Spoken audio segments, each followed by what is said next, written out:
Matindi ang sikat ng araw ng umagang yon habang nakapila kami ng aking lolo na si Lolo Lauro para sa mga trabahador na sasahod sa minahan ng ginto na pagmamay-ari ng mayamang si Donato.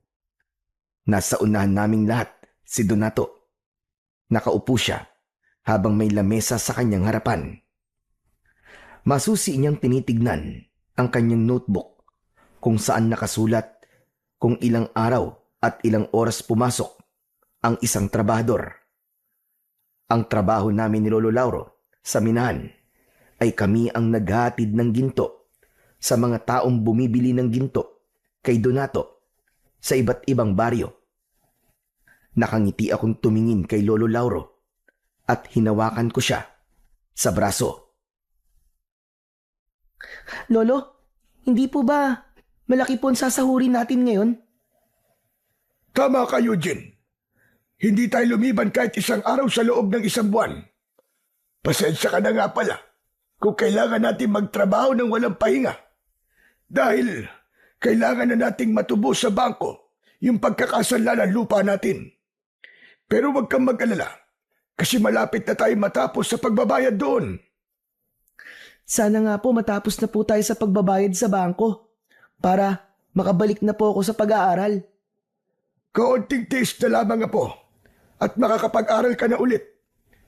Hindi ako papayag na hindi ka makakapagtapos kahit high school man lang. Ayokong habang buhay ka nagtatrabaho rito sa minahan. Pero Lolo, mabibili na po ba natin yung nakita kong laruan truck sa bayan? Yung sinabi ko po sa inyo na gusto ko? Aba, oo naman.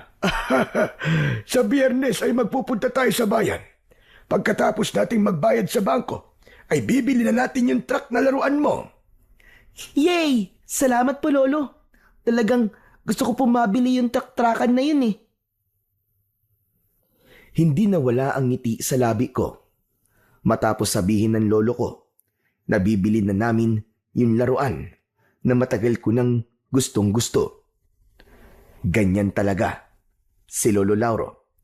Kahit mahirap lang kami, ay humahanap pa rin siya ng paraan para maibigay ang mga gusto ko bilang isang batang musmos. Pero hindi ko naman siya pinipilit kapag hindi niya talaga kaya. Naiintindihan ko kasi ang buhay na meron kami. Bago ang luho ko, kagaya ng mga laruan, ay inuuna muna namin ang mga talagang kailangan namin, lalong-lalo na ang pagkain. Nang kami na ang nasa harapan, ay sandali kaming tinignan ni Donato. Tinignan niya ang kanyang notebook at humithit siya sa tabako niya. Aba. Totoo ba ito? Wala pala kayong absent na maglolo, ha? Yan. Ganyan ang gusto ko. Magsipag kayo sa pagtatrabaho sa akin. Kung kinakailangan na huwag kayo magpapahinga, ay gawin nyo. Kailangan kasi namin magsipag nitong si Eugene, Donato. Dapat ay matapos na namin ngayon taon ang pagbabayad sa bangko sa lupa naming nakasanla upang hindi yun mahila. Bakit kasi hindi ka dalang umutang ulit sa akin eh? Gaya ng ginawa mo nung nagkasakit ang asawa mo, hindi ba? Saka na lang siguro kapag nabayaran na namin yun sa bangko. Ikaw ang bahala. Ako naman nag-aalok lang ng tulong.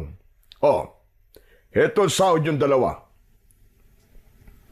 Kinuha ni Lolo Lauro ang puting sobre na inabot ni Donato. Inilabas ni Lolo ang perang nasa loob ng sobre at binilang niya yon. Napansin ko ang pagbakas ng pagkabahala sa muka ni Lolo. Teka, sandali lang, Donato. Bakit kulang itong sahod namin ng apo ko? Anong kulang ang sinasabi mo? Bilangin mo kasi ulit at baka nagkamali ka lang. Ang tanda-tanda mo na Hindi ka pa yata marunong magbilang ng tama. Sigurado ako, Donato, kulang ito. Halos kalahati ng dapat ay sahod namin ang kulang. Ah, yun ba? Binawas ko na kasi yung konting kulang mo sa idutang mo sa akin dati. Para naman makabawas ka ng utang. Ayaw mo ba nun? Ginawan pa kita ng pabor. Pero kinausap na kita noong nakaraang linggo. At sinabi ko sa'yo na baka pwedeng wag mo munang ibawas sa sahod namin yung pambayad ko sa utang ko sa iyo. Ang sabi ko ay tatapusin muna namin ang pagbabayad ko sa bangko. Hindi ba't pumayag ka naman? Oo nga, pumayag ako. Pero hindi ba pwedeng magbago ang isip ko? Kailangan mo nang makabayad sa utang mo sa akin, Lauro. Lumalaki na rin ang tubo nun, ba? Baka pag tumagal, hindi nyo na mabayaran yun at mabaon pa kayo sa utang.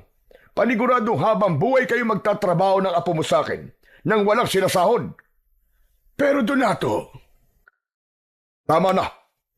Huwag ka nang umapila. Kayo na itong pinapasahod Kayo pa ang marunong sa akin. Saka ang dami pang nakapila sa likod nyo. Hindi lang kayo ang pinapasahod ko. Sige na, sige na. Umalis na kayo at magtrabaho na kayo.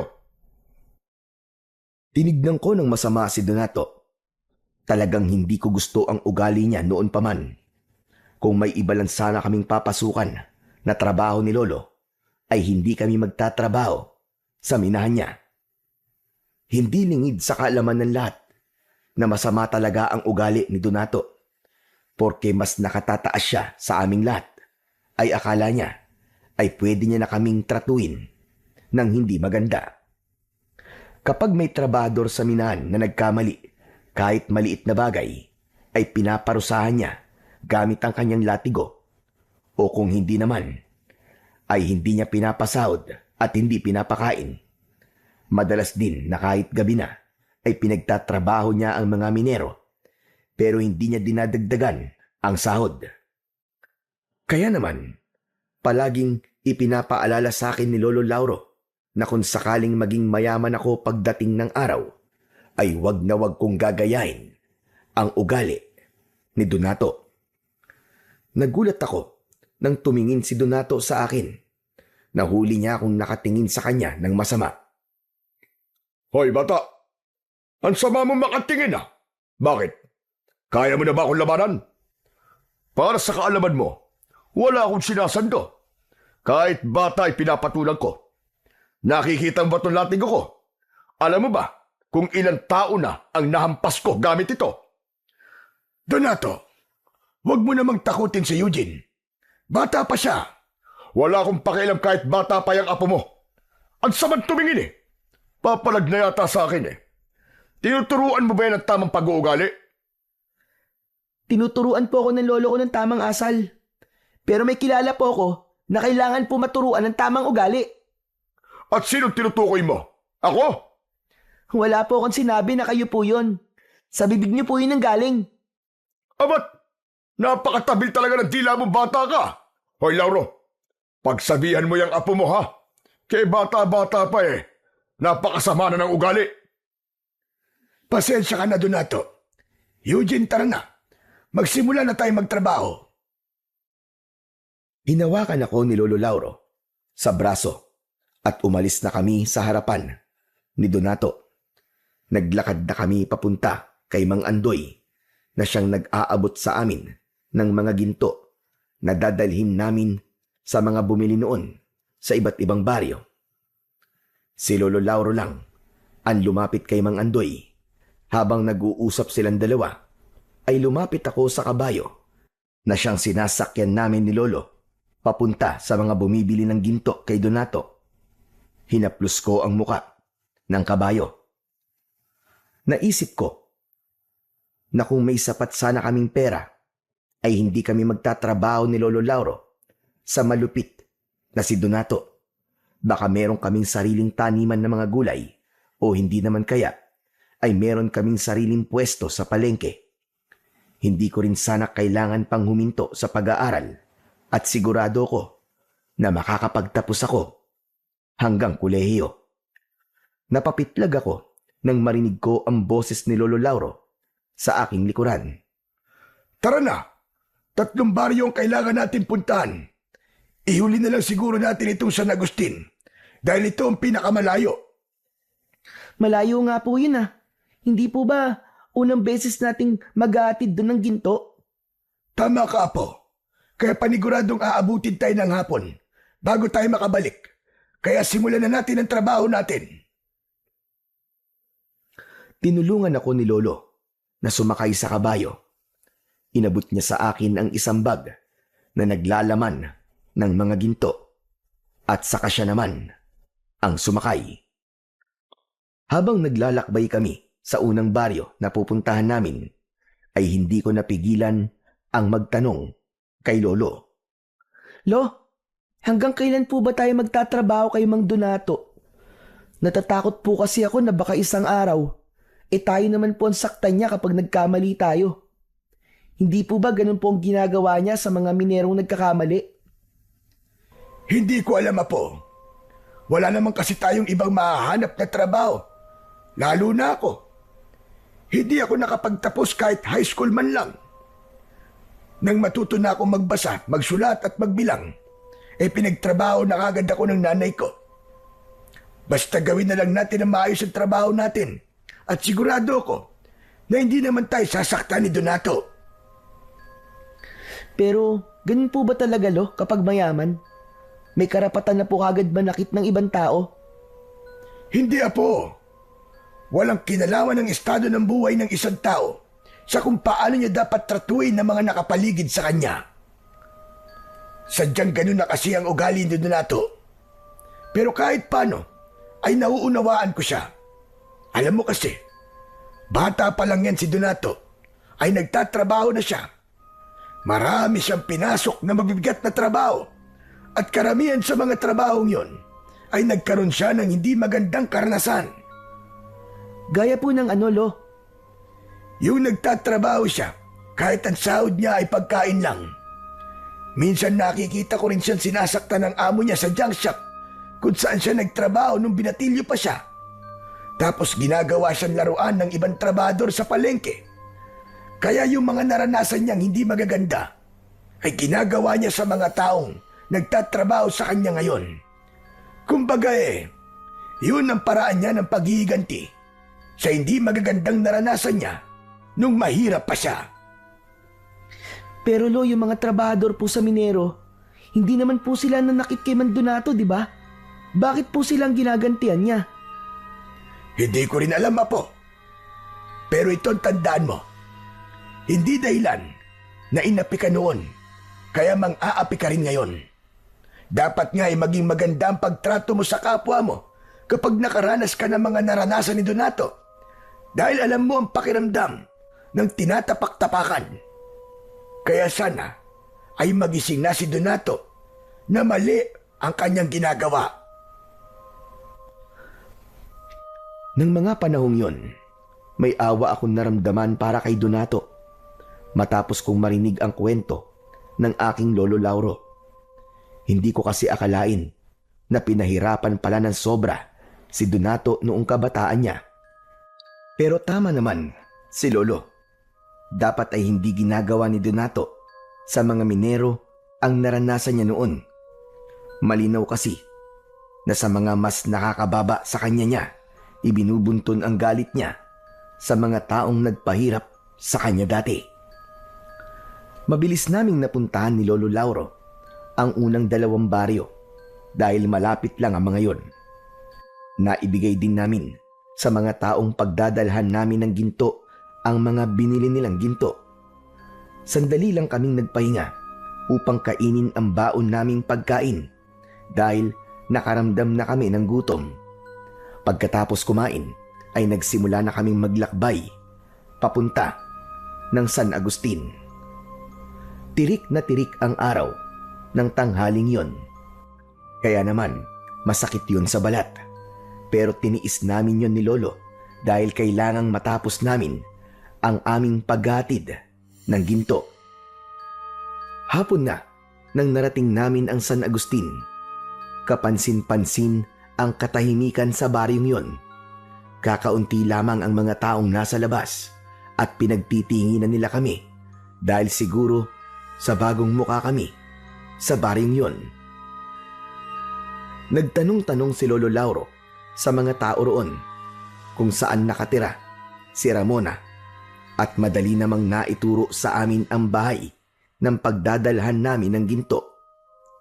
Huminto ang kabayong sinasakyan namin sa isang bahay na gawa sa kahoy at ang bubong ay pawid. Naunang bumaba si Lolo. Sa kanya ako tinulungang makababa. Lumapit kami sa gate na gawa sa kawayan. Tao po! Tao po! May tao ba riyan? Bumukas ang pinto ng bahay. Lumabas ang isang matandang babae na may maaliwalas na muka. Maayos na nakapusod ang buhok niya sa likod. Lumapit ang matandang babae sa amin. Abay, sino kayo? Anong kailangan nyo? Dito ba nakatira si Ramona? Dito kasi kami itinuro ng mga tao. Ako si Ramona. Anong kailangan nyo sa akin? Kami ang tagatid ng ginto mula sa minahan ni Donato. Dala na namin ang mga gintong binili niyo sa kanya. Ako nga pala si Lauro. At ito naman ang apo kong si Eugene. Eto na pala yung mga gintong binili niyo.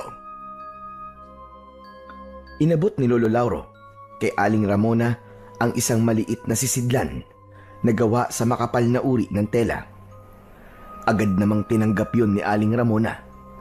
Binuksan niya ang sisidlan at napangiti siya nang makita ang mga ginto sa loob. Nako, maraming salamat. Pakisabi kay Donato, maraming salamat. Nagbayad na pala ako kay Donato at buo ko nang nabayaran ng mga gintong ito. Oo, nasabi na yan sa amin ni Andoy. Maraming salamat din. O siya, sige. Aalis na pala kami ng apo ko. Aling Ramona, pwede po ba kaming makiinom ng tubig? Kanina pa po kasi ako nauuhaw eh. Ang layo po kasi nitong baryo nyo, kaya naubos na po ang baon namin tubig. Abay sige, walang problema. Sumunod kayo sa akin sa loob. Nako, nakakahiya ka talaga, bata ka. Kahit kailan ka talaga. Ayos lang yan. Mabuti nga at nagsasabi siya. Isa pa, tubig lang naman ang hinihingi niya. Inaya ulit kami ni Aling Ramona na pumasok sa bahay niya. Sumunod kami ni Lolo sa kanya. Pagpasok namin sa bahay ay nakita ko na maaliwalas ang loob nun. Simple ang pagkakaayos ng mga gamit at halatang masinop ang taong nakatira doon. Tinawag kami ni Aling Ramona sa kusina at itinuro niya sa amin ang water jug. Binigyan niya kami ng isang baso at nauna kong uminom. Matapos uminom ni Lolo ay kinausap ko ulit si Aling Ramona. Aling Ramona, pwede po bang lagyan niyo na rin po ang baonan namin ng tubig? Para naman po may maiinom kami habang pabalik po kami sa minahan. Wala problema, sige lang. Kumuha ka lang dyan ng tubig hanggat gusto mo. Habang nilalagyan ko ng tubig ang plastic na bote, ay narinig ko ang pag-uusap ni na Lolo Lauro at Aling Ramona. Pasensya na sa tanong ko. Pero ano palang ginagawa mo sa mga ginto, Ramona? Napansin ko kasi na sa lahat ng hinatiran namin ng ginto ay ikaw ang pinakamaraming binili. Yan ang negosyo ko. Bumibili ako ng ginto sa minahan, tapos ang ipinagbibili ko rin sa mga gumagawa ng alahas. Nilalagyan ko ng konting tubo para meron naman akong kinikita kahit paano. Magandang negosyo nga yan, lalo na't mabilis tumaas ang presyo ng ginto. Taga rito ka ba talaga sa San Agustin? Hindi, Lauro. Sa ibang lugar talaga ako'y pinanganak. 5 taon pa lang ako dito sa San Agustin. At nagustuhan ko na rito. Kaya dito ko na piniling manirahan. Ang pamilya mo pala, nasaan? Patay na ang lahat ng kapatid ko. Hindi naman ako nagkaroon ng asawa. Kaya wala akong mga anak. Sa madaling salita, ay mag-isa lang ako sa buhay. Hindi ba malungkot kapag mag-isa? Sayang naman ang negosyo mo kung walang magmamana ng mga pinaghihirapan mo ngayon. Nako, sanay na akong mag-isa. Para sa akin, ay walang problema kahit wala akong kasama sa buhay. Dahil mas payapa nga ang ganon para sa akin. Saka kung sakaling mawala ako, wala na akong pakialam sa mga maiiwan kong pera o kayamanan. Teka, ano ba ito? Isa ba itong interview? At ang dami mong tanong. Pasensya ka na. Masyado ko nawili sa pagtatanong. O ano, Eugene? Tapos ka na bang maglagay ng tubig dyan? Kanina pa po, Lolo. Bakit hindi ka nagsasalita? Pambihirang batang ire. Kausap niyo po kasi si Aling Ramona eh. Hindi po ba sabi niyo po sa akin, wag po akong sisingit o makikisali sa usapan po ng mas nakatatanda sa akin? Nakakatuwa naman ang apo mo, Lauro. Mukhang maganda ang mga itinuturo mo sa kanya. Yan ang nag-iisa kong apo na si Eugene. Ang talagang ipinagmamalaki ko dahil napakabait niyang bata. Kaya nang mamatay ang aking asawa, ay hindi ako masyadong nalungkot dahil nandyan si Eugene. Kung ganon, ay balo ka na pala. Ganun na nga, Ramona. Alam mo na, binatang binata at walang sabit. O siya, sige, tutuloy na kami.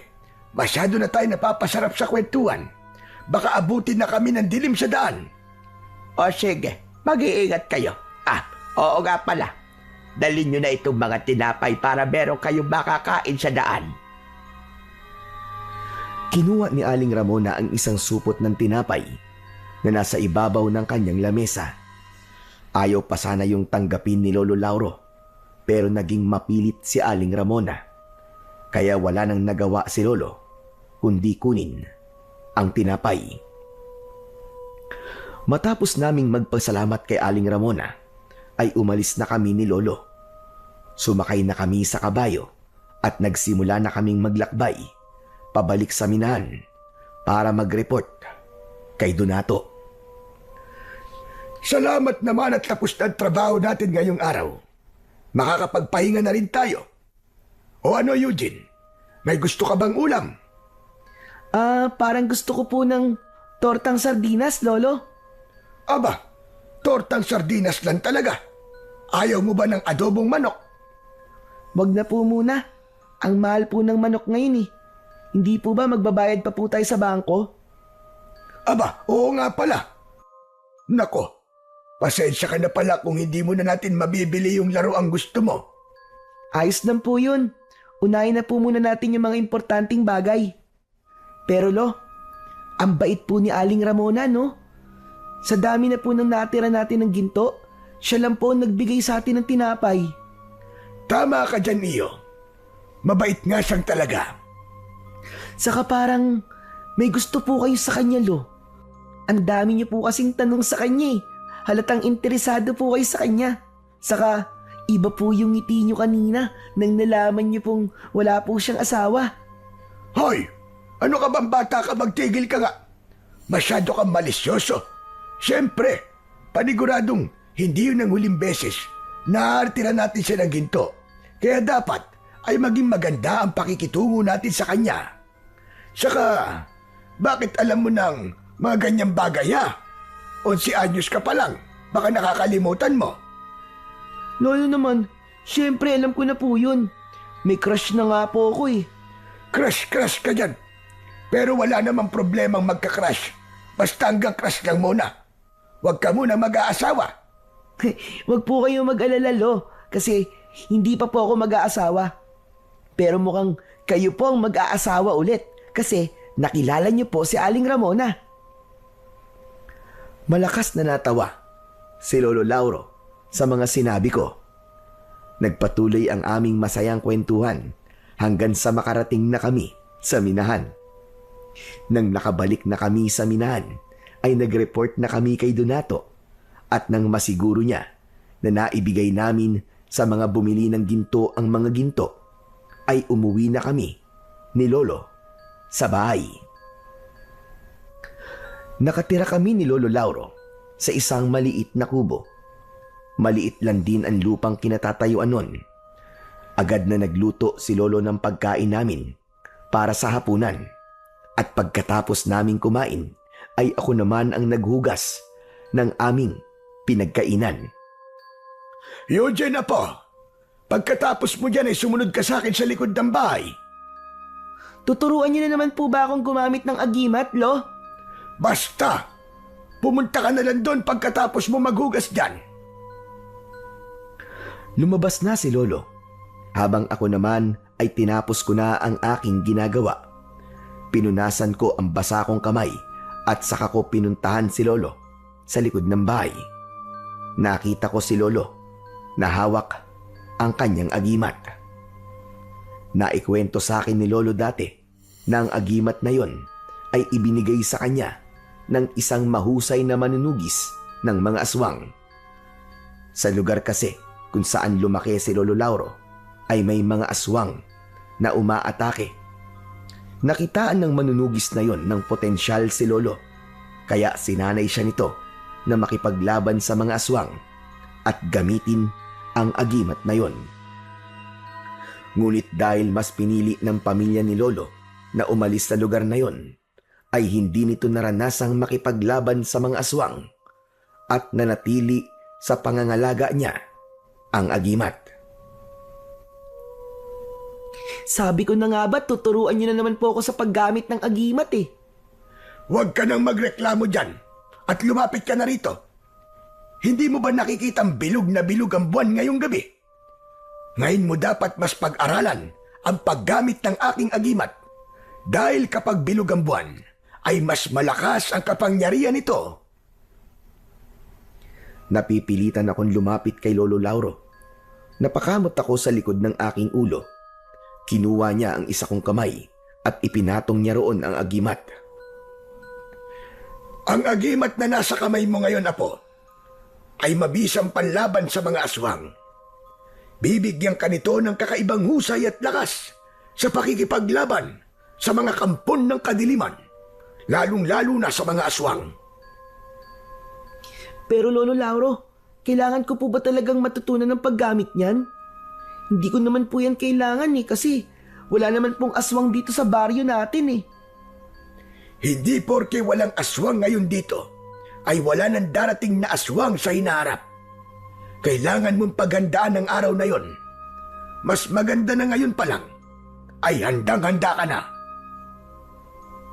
Bakit po hindi na lang po kayo ang gumamit niyan, Lo? Hindi po ba sa inyo naman po yan ibinigay ng manunugis na ikiniwento niyo po sa akin dati? Masyado na ako matanda para gamitin ko pa ito, Apo. Kaya naman naisip ko na ipamana to sa'yo kapag alam mo na itong gamitin.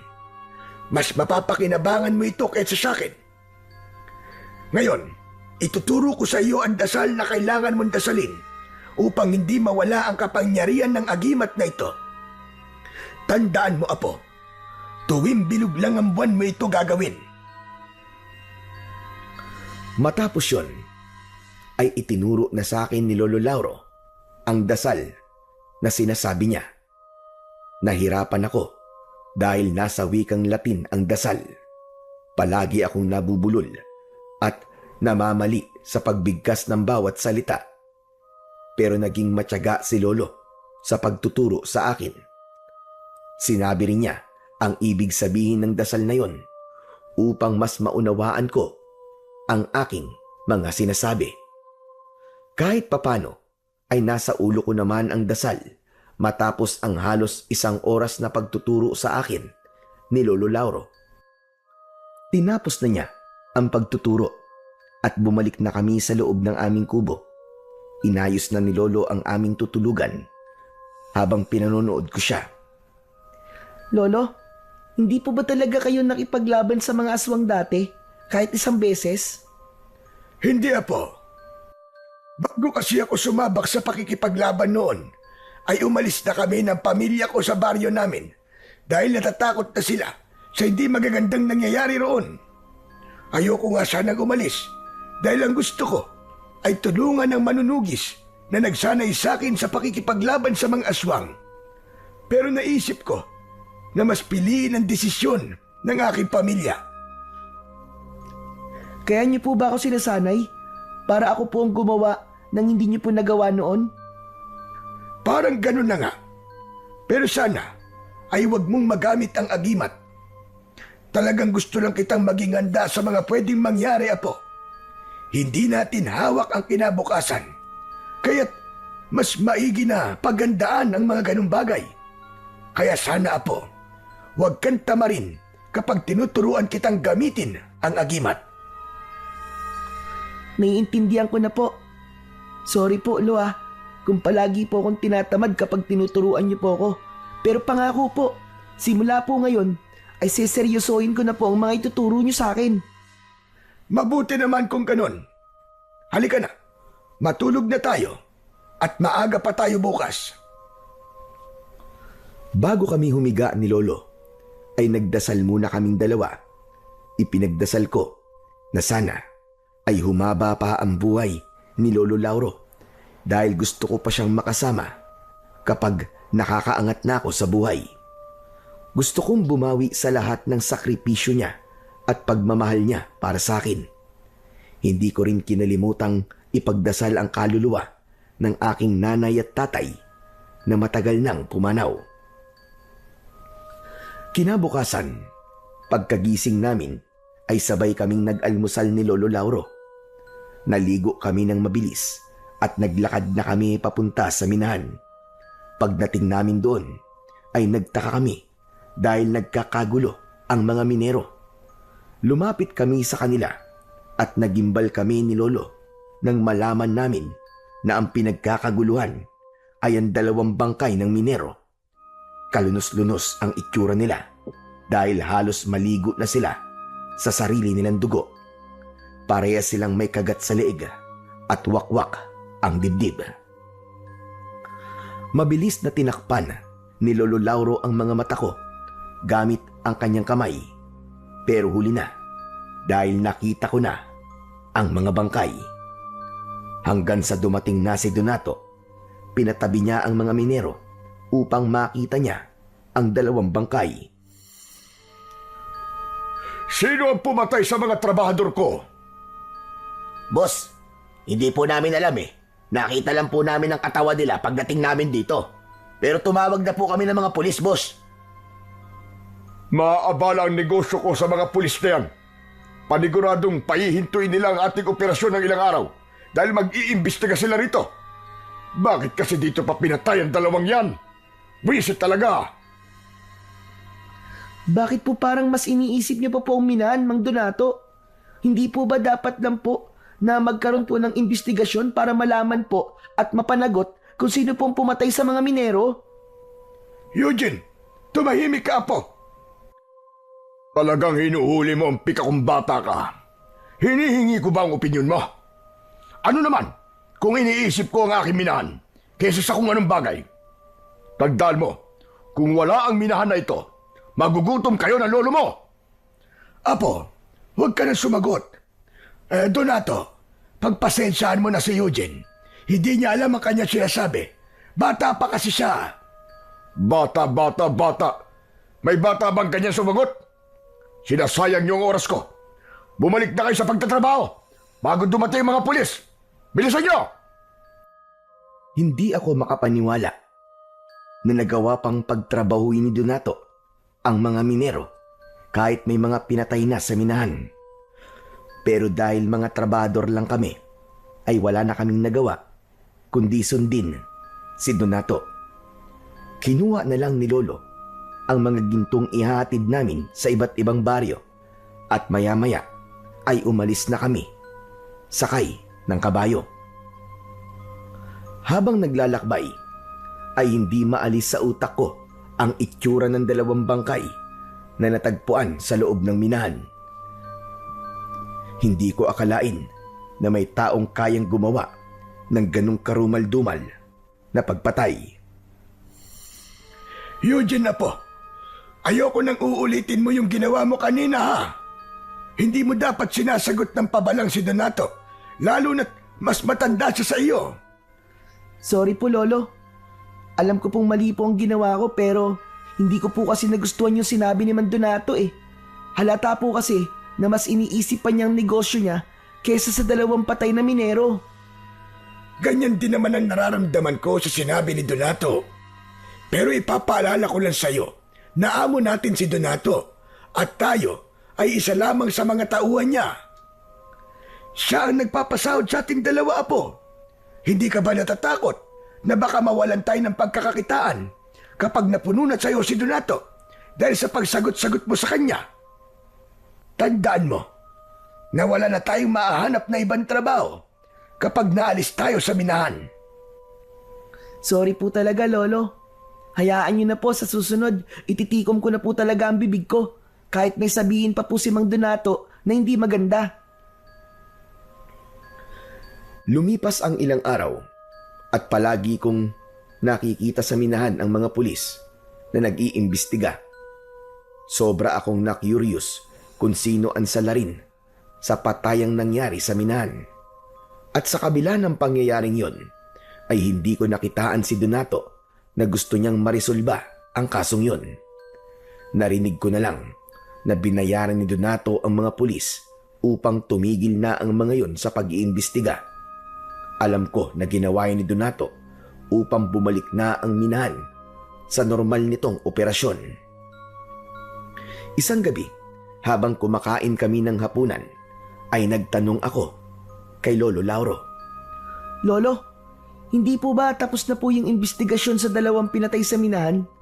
Ano po palang resulta ng pag-iimbestiga po ng mga pulis doon?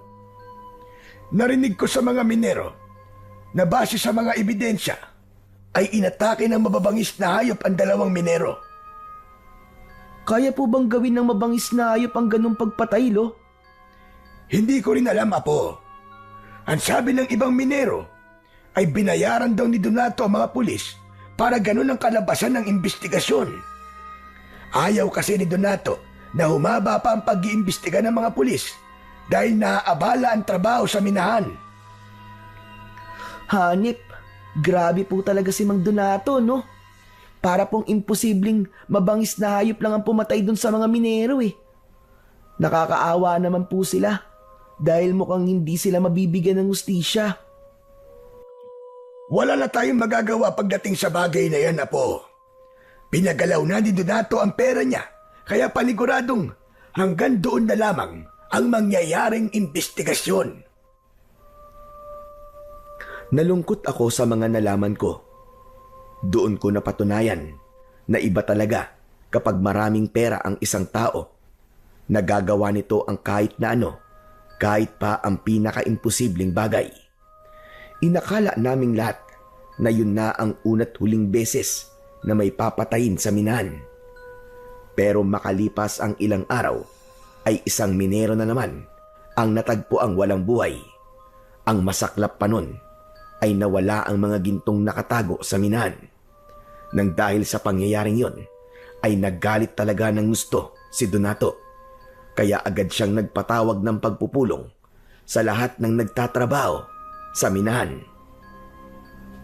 Hindi ko na gusto ang nangyayari ngayon dito. Malinaw na hindi lang pagpatay ang pakay ng kung sinong hayop na yon, kundi pagnanakaw din. Ibig po bang sabihin ay mga mababangis na hayop po nagnakaw sa mga ginto? Kasi hindi po ba ang lumabas po sa investigasyon ay mababangis na hayop po ang pumatay dun sa unang minero? Manahimik ka, Eugene. Huwag mo nang dagdagan ang init ng ulo ko. Eugene, Apo, ano ba sinabi ko sa'yo? Tama na yan. Napayuko ako at pinilit ko na wag nang magsalita. Nararamdaman ko na mauulit pa ang patayan at pagnanakaw na to. Kaya kailangan mahuli na kung sino man ang gumagawa nito sa akin. Napakalaking halaga ng ginto ang nawawala. Kaya simula mamayang gabi, ay dadagdagan ang mga magbabantay dito sa minahan. Kung dati ay 2 o 1 lang ang nagbabantay, ngayon, gagawin ko ng 5. At kung sino man ang makakahuli sa mamamatay tao na yon at magnanakaw na yon, ay magkakaroon ng gantimpala sa akin. Umugong ang bulungan ng mga minero. Marami ang natuwa dahil sa gantimpalang sinabi ni Donato, kahit wala pang nakakaalam kung anong klaseng gantimpala yon. Ano namang gantimpala ang makukuha ng makakahuli sa kriminal, Donato? 50,000 piso. Agad kong ibibigay yon sa makakahuli sa magnanakaw ng mga ginto ko. Kaya kung ako sa inyo, ayusin ninyo ang inyong pagbabantay para kayo ang makakuha ng gantimpala. At siguraduhin nyo na hindi na ulit ako mananakawan. Mamaya, bago kayo umuwi, ay sasabihin ko kung sino ang 5 magbabantay dito mamayang gabi. Sige na, bumalik na kayo sa inyong trabaho. Nagsimula na kami maglakad ni Lolo Lauro para kunin ang mga gintong ihahatid namin sa iba't ibang baryo. Ngunit bago yun, ay nagtanong ako sa aking Lolo Lauro. Lolo, malaki na po ba ang 50,000 piso? Para sa mga kagaya nating mahihirap, ay malaking halaga na ang perang yon. Kung may ganun tayong pera, ay mababayaran na natin ang utang natin sa bangko at meron pang sosobra. Wow, kung ganun, tayo po pala ang dapat na makahuli ron sa nagnakaw ng ginto ni Mang Donato. Anong tayo? Ako lang. Sa tingin mo ba ay papayagan kitang magbantay dito sa minahan para manghuli ng kriminal? Masyadong delikado dahil bata ka pa. Eh kayo nga po, Lo, sobrang tanda na eh. Hindi po ba delikado rin yun sa inyo? Kasi mahina na po kayo? Tumahimik ka nga. Napakarami mo talagang alam, bata ka. Kaya palaging naiinis sa si Donato eh. Ang mabuti pa ay saka na natin yan isipin. Magtrabaho na muna tayo para madali tayo matapos. Patuloy kong inisip ang perang gantimpala na makukuha ng makakahuli sa kriminal. Naisip ko na kung isa sa amin ni Lolo ang makakakuha ng perang yon, ay napakalaki ng magiging pagbabago sa aming buhay. Nang araw na yon ay isa si Aling Ramona sa mga pinagdalhan namin ng ginto. Napansin ko ang pagniningning ng mga mata ni Lolo Lauro nang makita nito ang matandang babae na si Aling Ramona. Pinigilan ko ang sarili ko na tuksuin siya dahil alam ko na mapapahiya siya dahil nasa harapan namin si Aling Ramona. Aba, Ramona, mukhang mas marami ang gintong binili mo ngayon ah. Kailangan kasi na mas maraming ginto na mga bumibili sa akin. Isa pa, ilang araw din akong hindi nakabili kay Donato. Kaya sinadya ko damihan ngayon. Ah, oo nga pala. Nagluto ako ng maruya. Baka gusto niyo magmerienda muna. Aba, hindi ko tatanggihan yan kasi nagugutom na kami ng apo ko. Maraming salamat sa iyo, Ramona.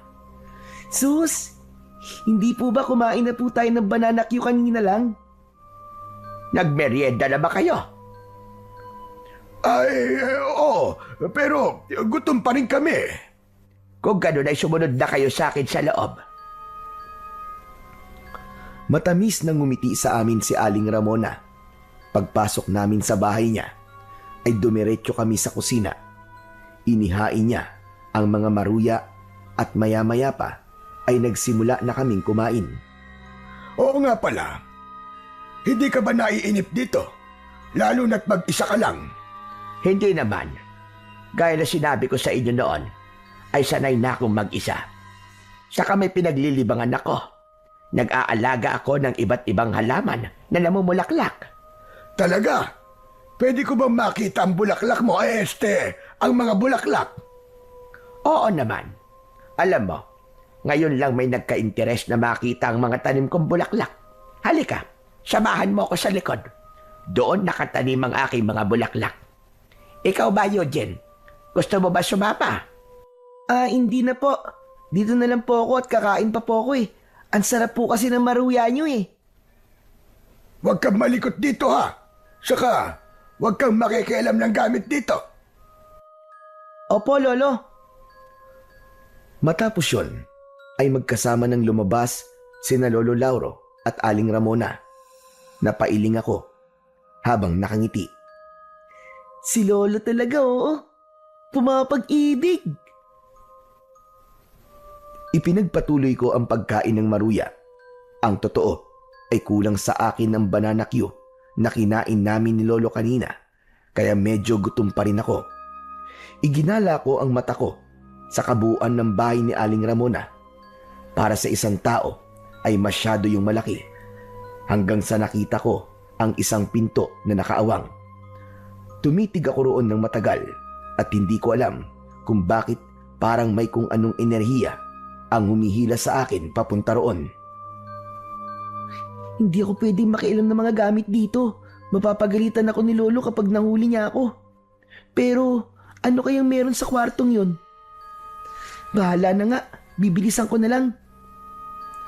Inubos ko muna ang maruyang hawak ko at saka ako tumayo. Lumapit ako sa nakaawang na pinto at dahan-dahan ko yung binuksan. Nanlaki ang mga mata ko sa nakita ko roon. Meron doong isang ribulto na gawa sa itim na bato. Nakakatakot ang itsura ng ribulto, para yung isang halimaw na may dalawang malalaking sungay. Nakalabas ang matutulis ng mga ngipin at tila nanlilisik ang mga mata. Sa paanan ng ribulto ay merong napakaraming ginto. Kinilabutan ako ng matindi sa ribultong yun. Pakiramdam ko ay buhay yun at parang nakatingin yun sa akin. Nagulat na lang ako nang pumasok si Aling Ramona. Kitang-kita ko ang galit na rumihistro sa kanyang muka. Mabilis siyang lumapit sa akin at itinulak niya ako papalayo sa pinto. Malakas niyang isinarado ang pinto at bumaling siya sa akin. Bakit mo binuksan ang pintong ito? Naku, pasensya na po, Aling Ramona. Nakita ko po kasing nakabukas ng konti yung pinto, kaya lumapit po ako. Kahit na pa wala ka sa sarili mong pamamahay. Wala kang karapatan na hawakan o galawin ang mga gamit na narito nang wala akong pahintulot. Teka, ano ba nangyayari rito? Lumapit sa amin si Lolo Lauro. Nakakunot ang kanyang noo at halatang naguguluhan. Eto nga pa mo. Talaga bang tinuturuan mo yan ang tamang asal? Bakit? Ano ba nangyari? Nahuli ko siya. Napapasok sana sa kwarto ko. Ano ka mo? Totoo ba yun, Eugene? Wala naman po akong masamang gagawin eh. Nakita ko lang po na nakabukas po yung pinto, kaya naisipan ko pong sumilip. Gusto ko lang pong makita ang loob ng kwartong yan. Maniwala po kayo. Wala po akong hinawakan na kahit na anong gamit. Kahit na ano pang dahilan mo, ay mali pa rin ang ginawa mo. Humingi ka ng tawad kay Ramona. Nakakahiya ka. Sorry po, Aling Ramona. Patawarin niyo na po ako. Pangako, hindi ko na po uulitin. Umalis na lang muna kayo. Nasira na ang araw ko dahil sa iyo, Eugene. Pasensya ka na talaga, Ramona. Hayaan mo at pagsasabihan ko ang apo ko. Tara na, Eugene. Umalis na tayo. Labis ang hiyang naramdaman ko ng mga sandaling yon, lalong-lalo na kay Aling Ramona. Naintindihan ko kung bakit niya ako sinigawan dahil may nagawa akong mali sa loob ng bahay niya. Pagkasakay namin ni Lolo sa kabayo ay nagsimula na kaming maglakbay pabalik sa minahan. Pinagsabihan na kita. Ang sabi ko, huwag kang makikialam. Tignan mo nangyari ngayon. Nagalit patuloy si Ramona sa atin. Sigurado ako na magbabago na ang tingin niya sa atin. Baka isipin pa niya na tinuturuan kita sa ganung bagay. Sorry po talaga, Lolo Lauro. Gusto ko lang po kasi na makita yung loob ng kwarto eh. Wala naman po akong balak na makialam sa mga gamit ni Aling Ramona. Kahit na anong paliwanag mo, ay maling-mali pa rin ang ginawa mo. Hayaan niyo po at sa susunod, hindi ko na po yung gagawin. Mabuti sana kung meron pang susunod. Sigurado ako na dahil sa ginawa mo, ay hindi na tayo papapasukin ni Ramona sa bahay niya. Kung kailan naman nagiging malapit na kami sa isa't isa, ay saka kapag gumawa ng kabalbalan. Bakit po, Lolo? Liligawan niyo na po ba si Aling Ramona? Rumigil ka. Liligawan. Puro ka ganyan. Ang isipin mo ay ang ginawa mong kasalanan. Alam ko naman po yun, Louie. Pero Lolo, alam niyo po bang may nakita po akong kakaiba sa loob po ng kwarto ni Aling Ramona? At ano naman ang nakita mo roong pakila merong bata ka? Meron pong nakakatakot na ribulto, para pong demonyo yung itsura. Nakakatakot po talaga kasi para po siyang buhay eh. Tapos po sa paanan po ng ribulto na yon, napakarami pong mga ginto. At bakit naman magkakaroon ng ganung ribulto si Ramona sa bahay niya, aber? Aba, malay ko po. Ano po kaya kung itanong niyo po sa kanya? Eh di mas lalo yung nagalit sa atin kapag ginawa ko yung sinasabi mo. Pero, Bakit nga po kaya may ganung ribulto si Aling Ramona, no? Hindi po kaya sumasamba po siya sa Diablo? Ano ba naman yan lumalabas sa bunganga mo, Eugene? Kung ano-ano na lang ang naiisip mong bata ka. Paano naman sasamba sa Diablo si Ramona? Napakabait ng tao. Huwag kang ang ganyan mag-isip. Nakakita ka lang ng nakakatakot na ribulto sa bahay ni Ramona pag-iisipan mo na kagad siya ng masama. Basta, kung sakaling papasukin ulit tayo ni Ramona sa bahay niya, ay huwag mo nang uulitin ang ginawa mo kanina. Nagkakaintindihan ba tayo? Opo, Lo. Pangako po. Habang patuloy kaming naglalakbay pabalik sa minahan, ay hindi pa rin maalis-alis sa isip ko ang ribultong nakita ko sa bahay ni Aling Ramona. Bigla akong kinilabutan dahil pakiramdam ko hanggang sa sandaling yon ay nakatingin pa rin yun sa akin. Nakabalik na kami ni Lolo Lauro sa minahan. Nang oras na yon ay naghahanda na sa pag-uwi ang mga minero dahil tapos na sila sa kanilang trabaho.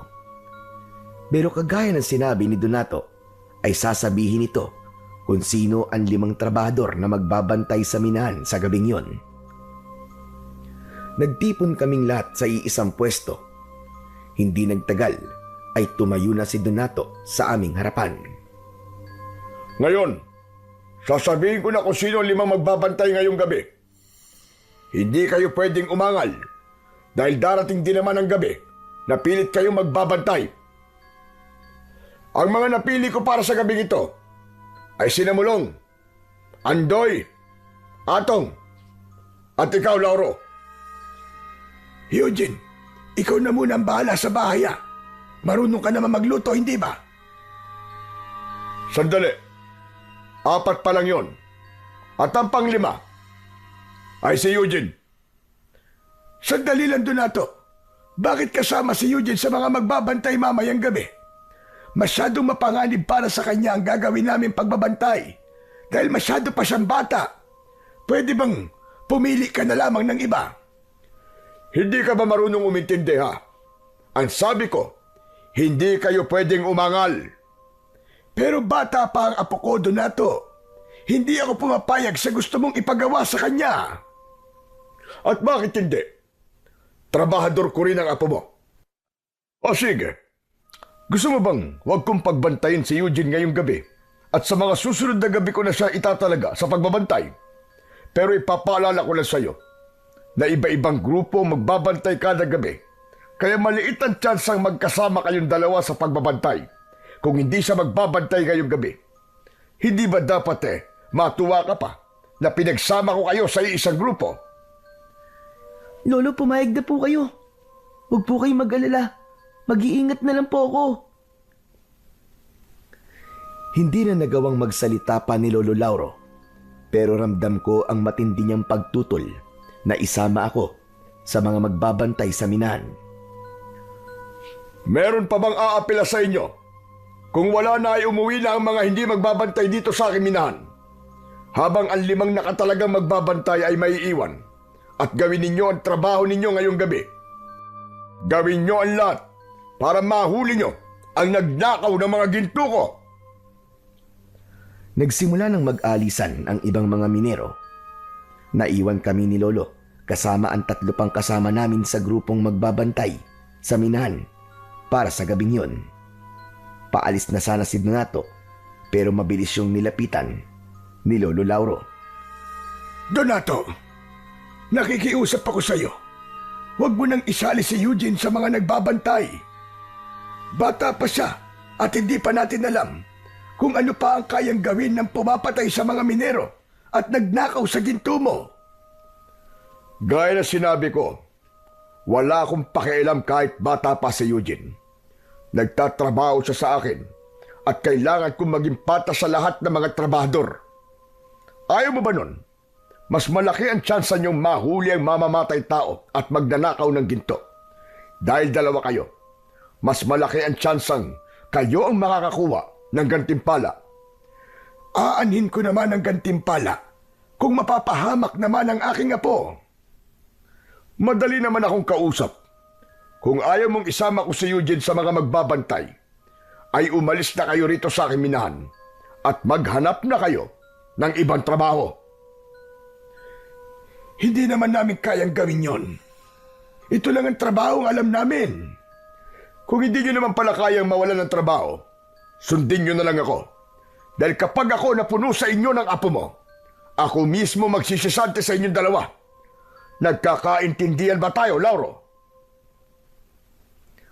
Napipilitang tumango si Lolo. Matapos yun, ay umalis na si Donato. Agad kong nilapitan si Lolo Lauro at sinabi ko sa kanya na huwag siyang mag-alala dahil gagawin ko ang lahat para walang masamang mangyari sa akin sa gabing yun. May iniwang pagkain naman si Donato para sa aming 5 na magbabantay sa minahan. Matapos naming kumain, ay nagsimula na kaming pumili ng aming pepwestuhan. Nagpresenta si Lolo Lauro na kami ang magbabantay sa mga ginto sa mismong loob ng minahan.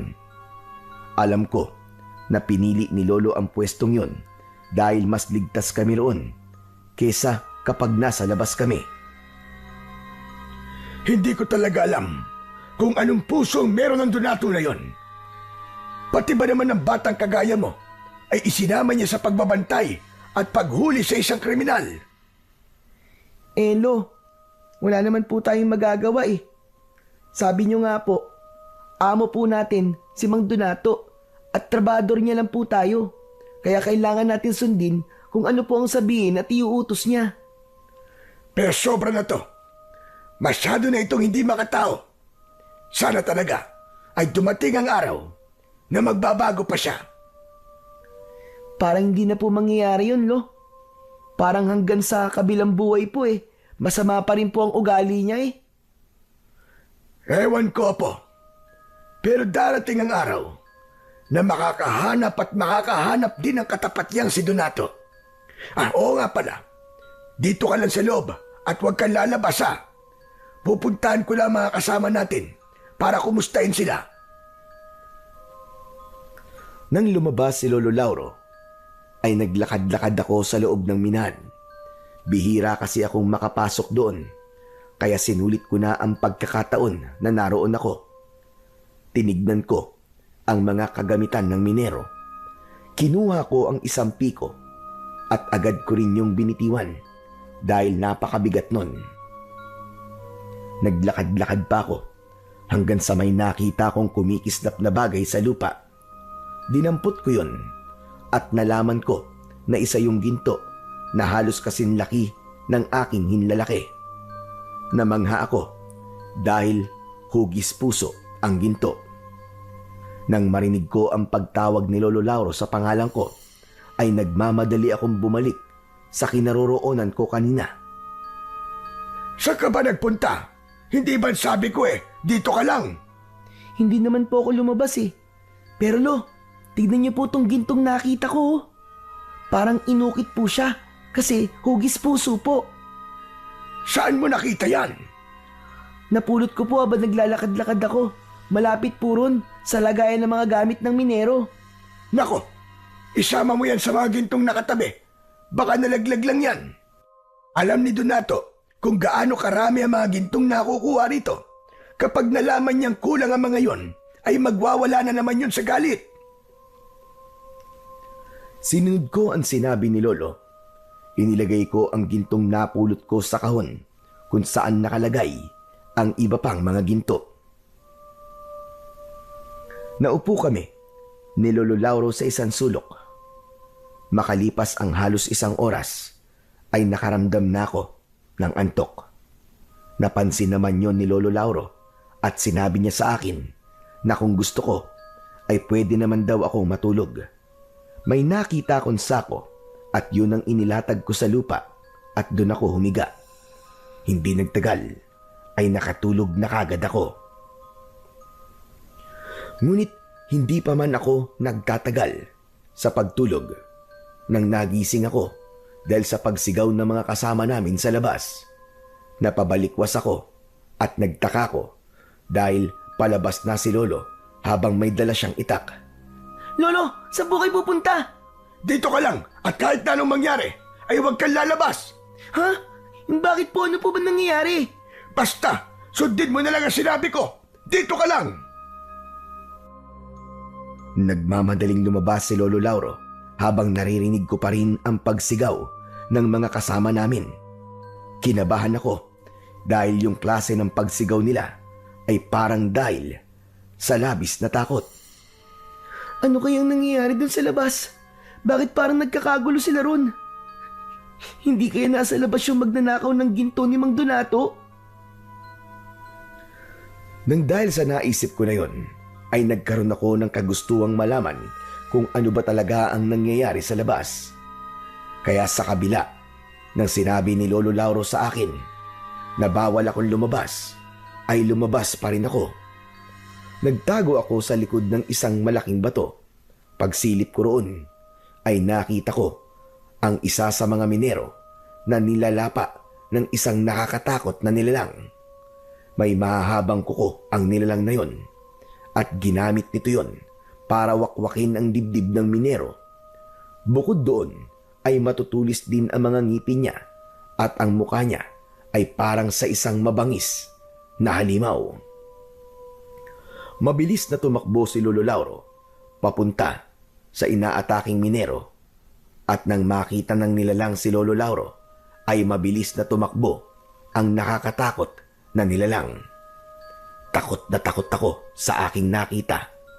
Nang lapitan ni na Lolo at ng iba pang mga kasama ang walang buhay na minero, ay agad nila yung binuhat at dinala sa malapit na bukana ng mismong minahan. Kahit nakita ako ni Lolo Lauro, ay hindi niya ako pinansin dahil nakatuon ang atensyon niya sa naging biktima ng halimaw. Kahit halatang walang buhay na ang minero, ay binugahan pa rin nila ng hangin ang bibig nun. Sa huli, ay sumuko na lamang si Lolo Lauro. Wala na. Patay na siya. Patay na si Andoy. Lolo, ano po yung umatake kay Mang Andoy? Bakit po ganun ang itsura niya? Hindi ako maaaring magkamali. Sigurado ako na aswang ang halimaw na yon. Aswang ang pumatay kay Andoy at sa iba pang mga minero. Maraming beses na ako nakakita ng aswang at ganun ang halimaw na umatake kay Andoy. Bumakas ang takot sa mukha ng dalawa pang minero habang si Lolo Lauro ay matiim na nakatingin sa bangkay ni Mang Andoy. Pinakuha ako ni Lolo ng mga sako upang gamitin na pantakip sa bangkay. Matapos yun, ay patuloy kaming nagbantay dahil natakot kami na baka muling bumalik yung aswang. Sa awa naman ng Diyos ay hindi na bumalik yung aswang. Hindi siguro niya inakala na maraming magbabantay sa minahan ng gabing yon. Pagsapit ng umaga ay dumating na ang mga minero at si Donato. Nagulat ang lahat nang makita nila na wala ng buhay si Mang Andoy. Ano nangyari rito kagabi? Ha, Lauro? Bakit patay na si Andoy? Donato, bumalik kagabi yung nagnakaw ng mga ginto mo at pumatay sa mga minero. Nasaan ang hayop na yon? Nahuli niyo ba? Hindi namin siya nahuli. Nakatakas siya. Nahuli rin kami para tulungan si Andoy. Nang susuguri na namin siya, ay bigla siyang tumakas. Mga inutil! Bakit niyo ba pinakawalan? Kaya nga dinamihan ko na magbabantay dito para hindi na kayo matakasan. Tapos ngayon, sasabihin mo na nakatakas. Mga wala kayong silbi. Kahit 5 kami rito, hindi namin siya kayang labanan kahit mag-isa lang siya. Dahil isa siyang aswang. Isang aswang ang pumatay sa mga minero. Malamang, ang aswang din na yon ang kumuha sa mga ginto mo. Ano ka mo? Aswang? Anong aswang ang sinasabi mo? Malamang sinasabi mo lang yan para pagtakpan ang kapalpakan nyo. Nagsasabi po ng totoo si Lolo. Aswang po talaga ang umatake rito kagabi. Dapat po kasi, sinamahan niyo po kami para nakita niyo po mismo ang aswang. Kahit po ang dalawa namin kasama kagabi, ay mapapatunayan po na totoo po ang mga sinabi po ni Lolo. Sumali na rin sa usapan ng dalawang minero na kasama namin sa pagbabantay nung nakaraang gabi.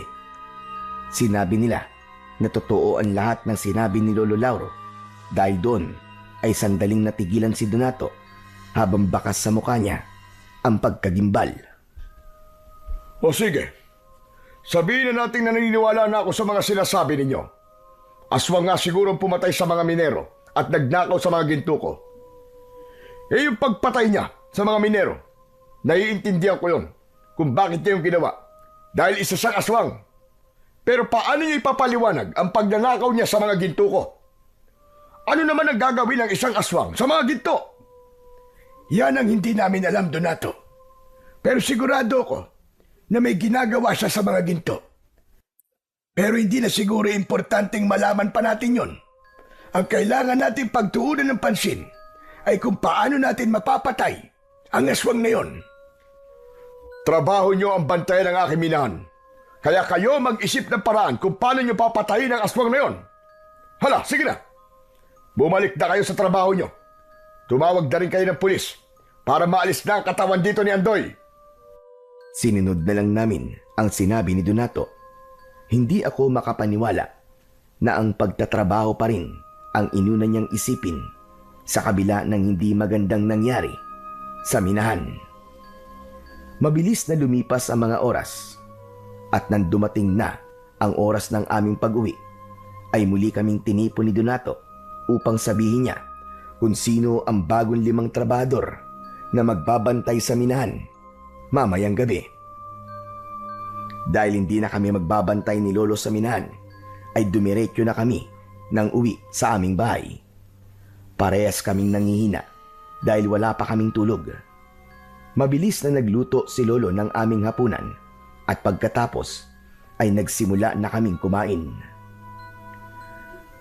Alam kong inaantok ka na, Eugene, Apo. Pero pagkatapos natin kumain, ay huwag ka munang matutulog. Ha? Bakit po? May gagawin pa po ba tayo? Ipapasa ko na sa iyo ang pagmamayari ng agimat ko. Sa tingin ko, ay dumating na ang tamang panahon para tuluyan ko ng ipasa sa iyo ang agimat. Dahil po ba sa aswang na umaatake sa minahan? Ganun na nga. Mas makakabuti na meron kang proteksyon at kung sakali na dumating ang sitwasyon na kailangan mong ipagtanggol ang sarili mo, ay kampante ako na kaya mong lumaban. Hindi na ako umapila sa gustong mangyari ni Lolo Lauro. Napagtanto ko na kailangan ko ang kapangyarihan ng agimat ni Lolo. Lalo na't hindi kami sigurado kung baka sa mga susunod na gabi ay umatake na rin ang aswang sa mismong baryo namin. Kaya pagkatapos namin maghapunan ay nagtungo kami sa likod ng bahay. Doon ay sinimulan na ni Lolo Lauro ang ritual ng pagpapasa ng agimat sa akin. Kinuha niya ang aking kamay at sinugatan niya ang palad ko gamit ang isang patalim. Ipinatak niya ang dugo ko sa mismong agimat habang umuusal siya ng dasal. Ang sunod niyang ginawa ay isinuot niya sa leeg ko ang agimat. May naramdaman akong kakaiba sa loob ng aking katawan. Uminit ng kaunti ang dibdib ko na para bang may kung anong enerhiya ang biglang nabuhay doon. Napahawak ako sa dibdib ko habang nakangiwi. Lolo, parang mainit po ang dibdib ko ah. Saka, nahihirapan po akong huminga, Lolo. Huwag kang mabahala dahil magandang senyalis yan. Ibig sabihin ay unti-unti nang dumadaloy sa katawan mo ang kapangyarihan ng agimat. Tinanggap ka na nito bilang bago nitong tagapangalaga. Hindi naman permanente ang pakiramdam mo na yan. Mawawala rin yan mamaya. Basta tandaan mo, Eugene, bilang bagong tagapangalaga ng agimat na yan, ay may responsibilidad kang ipagtanggol ang mahihina laban sa mga kampon ng kadiliman, lalong-lalo na sa mga aswang. Gamitin mo lamang yan sa kabutihan at hindi para manlamang ng iyong kapwa. Nangangako po ako, Lolo. Nagagawin ko po ang lahat para hindi po kayo mapahiya na sa akin niyo po pinagkatiwala ang agimat niyo. Nakangiting tinapik ni Lolo Lauro ang balikat ko. Kaya hindi na siya nagsalita at nakita ko sa mga mata niya ang tiwala niya sa akin na kaya kong pangalagaan ang agimat na yon. Kinabukasan, pagdating namin ni Lolo sa minahan ay nagimbal na naman kami sa sumalubong sa amin. 2 sa nagbantay sa minahan ang pinatay ng aswang. Ayon sa mga nakaligtas, ay ninakaw din ng aswang ang mga ginto. Nang dahil sa pangyayaring yon, ay nagdesisyon na si Donato na sa bahay na nito itago ang mga ginto. Sa araw na yon, ay muli kaming nagpunta sa bahay ni Aling Ramona dahil kailangan naming maghatid sa kanya ng ginto. Mona, gusto ko palang humingi ulit ng tawad sa nagawa ng apo ko nung huling beses na nagpunta kami rito. Pinagsabihan ko na si Eugene at nangako siya na hindi niya na yun uulitin pa. Kalimutan na lang natin yun, Lauro. Sadyang ganun talaga mga bata. Masyadong makulit. Dumaan din naman tayo sa pagiging ganon. Eugene, pasensya ka na rin, iho, kung nasigawan kita. Hindi kasi ako sanay na may nakikialam sa mga gamit ko. Sorry din po, Aling Ramona. Promise po. Hindi ko na po uulitin yon. O siya, sige na. Kailangan na pala naming umalis. Dapat ay makabalik na kami sa minahan bago dumilim. Meron pa kasi doong pagpupulong na gagawin. Pagpupulong? Abay, para saan? Pipiliin kasi sa amin ni Donato kung sino magbabantay sa minahan mamayang gabi. Alam mo kasi, may aswang na sumasalakay sa minahan tuwing gabi at pinapatay ang mga minero. Pero sa palagay ko, mga ginto ang totoong pakay niya. Kailangan lang talagang patayin ang aswang na yon ng mga nagbabantay para makuha niya ang mga ginto. Nakakakilabot na ba ang sinasabi mo na yan? Kaya nga po, yung mga nakatagong ginto po sa minahan ay dinala na po muna sa bahay ni Mang Donato para doon po itago. Nasa bahay na ni Donato ang mga ginto. Oo, para hindi na makuha ng aswang. O paano, Ramona? Aalis na kami ng apo ko. Baka mapasarap pa ang ating kwentuhan dito. Lolo, sandali lang po. Naiihi po kasi ako eh. Aling Ramona, pwede po ba akong makigamit po ng banyo nyo? Abay, oo naman. Pumasok ka nila sa loob. Yung nag-iisang pinto sa kusina, ang banyo. Nagmamadali akong pumasok sa bahay ni Aling Ramona habang nagpatuloy sila ni Lolo sa pag-uusap sa labas. Agad akong nagtungo sa banyo. Mabilis akong natapos sa dapat kong gawin. At nang lumabas ako ng banyo, ay nakita ko yung pinto kung saan nakalagay yung nakakatakot na rebulto. Alam ko na bawal na akong pumunta roon, pero matindi ang bulong sa tenga ko na kailangan kong makita muli ang rebulto. Hindi ko na napigilan ang aking sarili at lumapit ako sa pinto. Marahan ko yung binuksan at tuloy-tuloy akong pumasok. Lumapit ako sa rebulto at naramdaman ko ang bahagyang pag-iinit ng agimat na suot ko. Dumako ang mata ko sa mga gintong nasa paanan ng rebulto at napansin ko na mas dumami na ang mga yon. Napakunot ang noo ko ng isang pamilyar na ginto ang nakita ko roon. Yun yung hugis pusong ginto na nakita ko sa minahan. Kinuha ko yun upang makita ko yun ng malapitan. Hindi ako pwedeng magkamali. Ito nga yung gintong nakita ko sa minahan. Ito yun. Pero, bakit nandito to? Naputol ang aking pag-iisip nang marinig ko ang pagtawag ni Lolo Lauro sa akin. Inilagay ko sa bulsa ng aking short ang hugis pusong ginto. Nagmamadali akong lumabas ng silid na yon at isinarado ko ang pinto. Lumabas na ako ng bahay ni Aling Ramona at lumapit ako kay Lolo. Bakit ang tagal mo naman? Baka mamaya Nakialam ka na naman ng kung ano sa loob ah. Hindi po, Lo. Napatagal lang po ako sa paggamit ko po ng banyo. Nagpaalam na kami kay Aling Ramona. Maya-maya pa ay nakasakay na kami ni Lolo sa kabayo habang pabalik sa minahan. Tahimik lang ako dahil iniisip ko pa rin kung paano napunta sa bahay ni Aling Ramona ang ginto na hugis puso. Gayong sa pagkakaalam ko ay kasama yon sa mga ninakaw ng aswang. Hanggang sa napagdugtong-dugtong ko na ang mga pangyayari. Lolo, sa tingin ko po, kilala ko na po kung sino ang aswang. Ha? Anong sinabi mo? Yung aswang po na umaatake sa minahan at yung nagnanakaw po ng mga ginto. Kilala ko na po kung sino siya. Baka naman kalokohan na naman yan ah. O sige, sino ba ang aswang? Mahirap pong paniwalaan, Lolo Lauro eh. Pero sigurado po ako 100% na si Aling Ramona po ang aswang. Sabi ko na nga ba't kalokohan na naman yung sasabihin mong bata ka eh? Ano't sinasabi mo na aswang si Ramona? Lo, totoo po ang sinasabi ko. Maniwala po kayo sa akin. Aswang po talaga si Aling Ramona.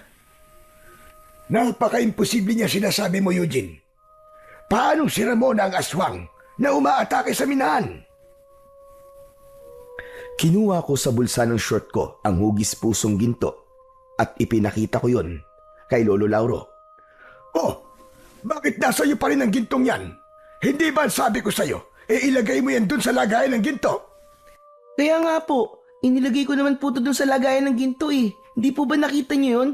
Matapos po nating magbantay, umatake po uli yung aswang nang sumunod po na gabi sa minahan at ninakaw po ng aswang na yon ng mga ginto. Kasama po sa mga gintong yon ang hugis pusong ginto na hawak ko ngayon. At alam niyo po ba kung saan ko po ito nakita? Doon po sa paanan ng nakakatakot na ribulto sa bahay po ni Aling Ramona. Ano? Sinasabi ko na nga ba't may ginawa ka na namang kabalbalan sa loob ng bahay ni Ramona? Kaya ang tagal-tagal mo lumabas. Ikaw talaga, napakatigas talaga ng ulo mong bata ka. Lolo, wag niyo na pong pansinin kung nakialam po ako sa bahay ni Aling Ramona. Ang importante po ay alam na po natin kung sino po ang aswang. Nung nakita ko po kasi kanina yung pinto po ng kwartong kinaroroonan po ng ribulto, ay para po may bumubulong sa akin na pumasok po ko ron. Malakas po talaga ang pakiramdam ko na ang diwa ng agimat ang gumawa nun para malaman ko po ang katotohanan. Sandaling natahimik si Lolo Lauro sa mga sinabi ko sa kanya. Ramdam ko na pinag-iisipan niya rin ng gusto ang mga nalaman niya sa akin. Ako naman ay sigurado sa aking mga sinabi, lalo na't pakiramdam ko ay ginagabayan ako ng agimat upang malaman ko ang totoo. Kung naramdaman mo na itinuro sa iyo ng agimat ang katotohanan, malaki ang posibilidad na tama mga sinabi mo, Apo. Hindi lang talaga ako makapaniwala nung una na si Ramona ang aswang dahil sadyang napakabait niya. Hindi po kaya naisip ni Aling Ramona na kailangan niyang magpanggap na mabait upang hindi siya mapagdudahan ng mga tao? Tama ka, Apo. At naging epektibo ang estratehiya niyang yon. Dahil nung sinabi mo sa akin na siya ang aswang, ay hindi kaagad ako naniwala. Ang ipinagtataka ko lang ay kung bakit ninanakaw niya ang mga ginto sa minahan at bumibili rin siya ng maraming ginto. Hindi po ba sabi ko po sa inyo ay nakita ko na doon po sa paanan ng ribulto ang daming ginto. Hindi po kaya hindi naman talaga niya binibenta yung mga ginto. Baka po inaalay niya doon sa ribulto. Baka po yung ribulto na yon ang itinuturing niyang Panginoon. Tama ka. Malaki ang posibilidad na ganun nga, Apo. Sayang, magaan pa naman sana ang loob ko sa kanya. Tapos malalaman natin na kampun pala siya ng kadiliman at isa siyang aswang. Kaya nga po, Lolo ramdam ko po talaga na may gusto po kayo kay Aling Ramona Pag-ibig na po sana. Naging bato pa. Tumigil ka na nga dyan. Talagang nagawa mo pa magbiro. Joke lang po, Lolo. Pero seryoso, ano na pong gagawin natin ngayon? Naisip ko, na kailangan nating magbantay sa minahan mamayang gabi. Panahon na para patayin mo ang aswang apo. Po? Hala, bakit po ako? Hindi ba't nasa iyo na ang agimat ko? Yan ang gagamitin mo para labanan si Ramona. Pero talagang mamayang gabi na po kagad. Ni hindi niyo pa nga po ako natuturuan kung paano po makipaglaban eh. Sinabi ko na sa'yo na ang agimat ang gagabay sa'yo. Hanggat suot mo yan, ay ikaw ang kinikilala niyang tagapangalaga at gagabayan ka niya, lalo na kapag nakikipaglaban ka na sa mga aswang. Natatakot po ako. Pero mukhang wala na po akong magagawa kundi gawin po ang sinabi niyo. Marami na pong pinatay si Aling Ramona na mga minero. At kapag hindi po natin siya pinatay, ay paniguradong madadagdagan pa po ang mga biktima niya. Kaya nga kailangan na natin kumilos kagad na po bago pa mahuli ang lahat. Binilisan na ni Lolo Lauro ang pagpapatakbo sa kabayo. Hindi nagtagal ay nakarating na kami sa minahan. Nakatipon na ang mga minero at nasa unahan na ng mga yon si Donato. Lumapit na kami ni Lolo sa kanila. Mabuti naman at dumating na kayong dalawa. Kayo na lamang ang hinihintay namin. Ngayon, ay sasabihin ko na ang 5 tao na magbabantay mamayang gabi.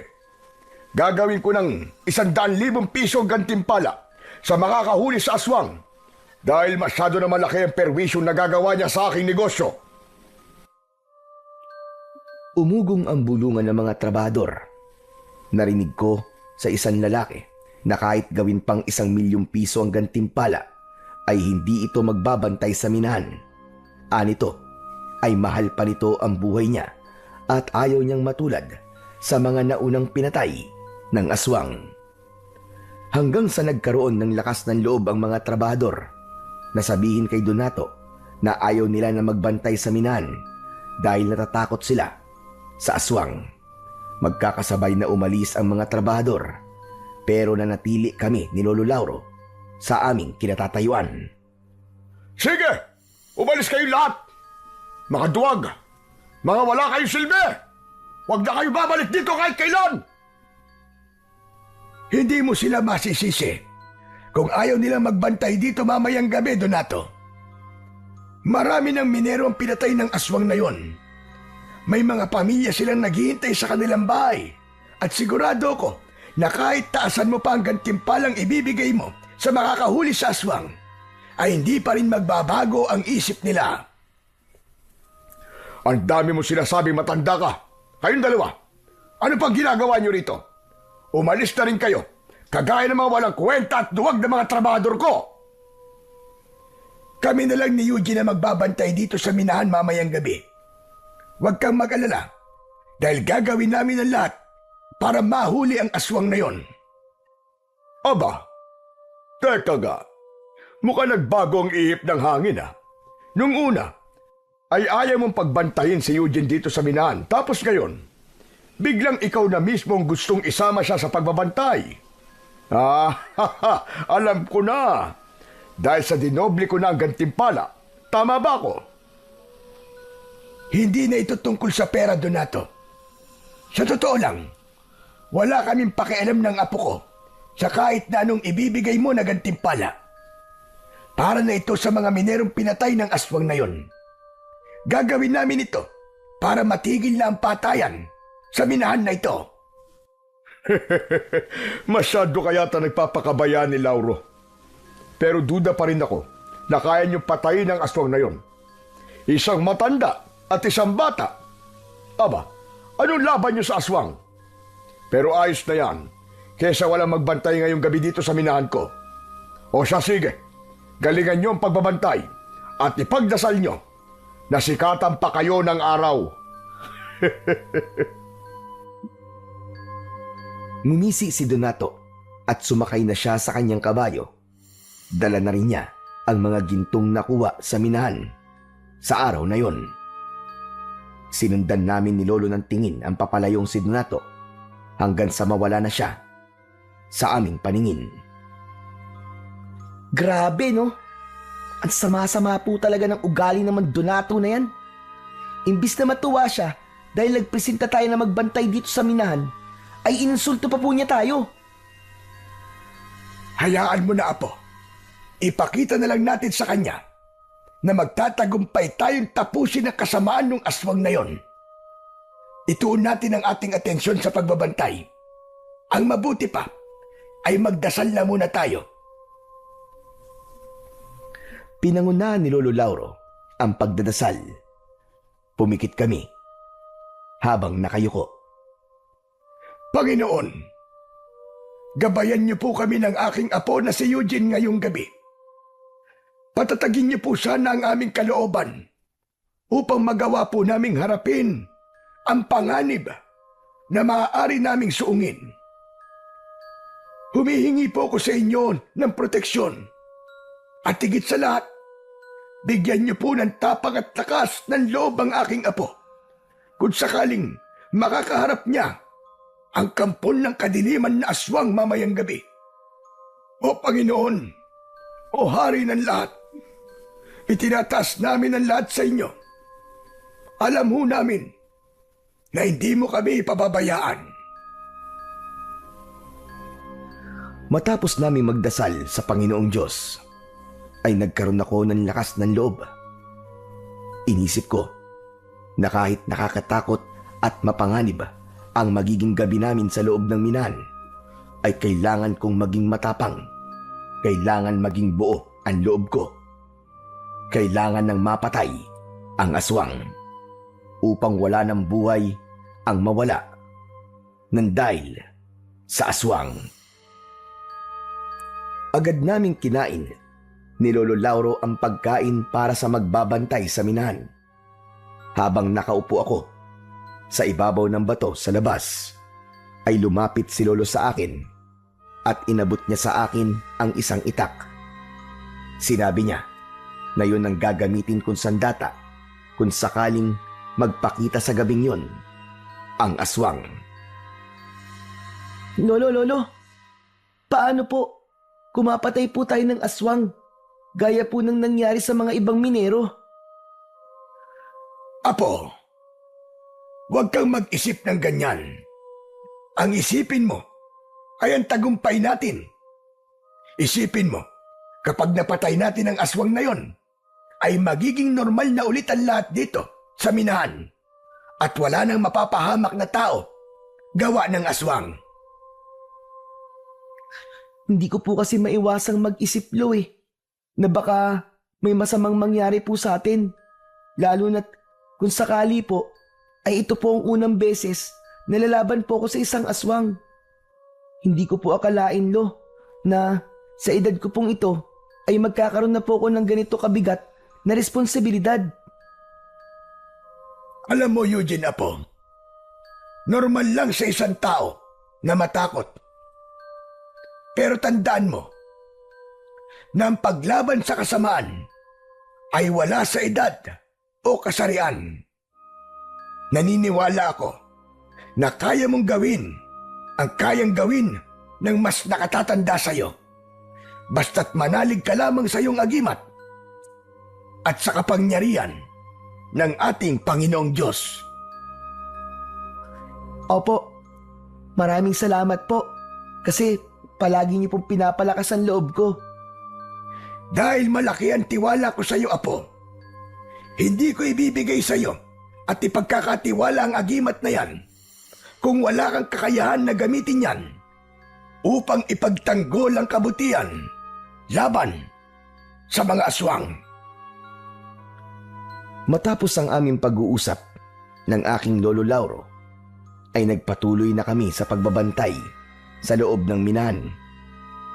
Nilakasan ko ang aking pakiramdam upang kung sakaling nasa paligid na ang aswang, ay mabilis kong masasabi kay Lolo. Ngunit lumipas ang ilang oras at hindi pa rin nagpapakita sa amin ni anino ng aswang. Eugene, hindi ka ba binibigyan ng babala ng agimat mo kung narito na ang aswang? Wala ka bang nararamdamang kakaiba? Wala po, Lo. Hindi ko po nararamdaman yung aswang. Hindi po ba dapat nandito na po siya? Sa pagkakatanda ko po, ay ganitong oras po siya umatake nun eh. Tama ka. Yan nga rin ang ipinagtataka ko ngayon. Magkakasunod na gabi siyang umatake rito sa minahan. Kaya nakapagtataka na ngayong gabi ay hindi siya aatake. Bakit kaya? Ano kaya ang dahilan niya? Magsasalita pa sana ako nang may mainit na hangin na humampas bigla sa aking muka. Pakiramdam ko ay may bumulong sa akin na sinundan ng pagbilis ng tibok ng puso ko. Lolo, teka sandali lang. Naalala ko po. Hindi po ba sinabi po natin kay Aling Ramona na sa bahay na po ni Mang Donato dinadala mga gintong nakukuha dito sa minahan?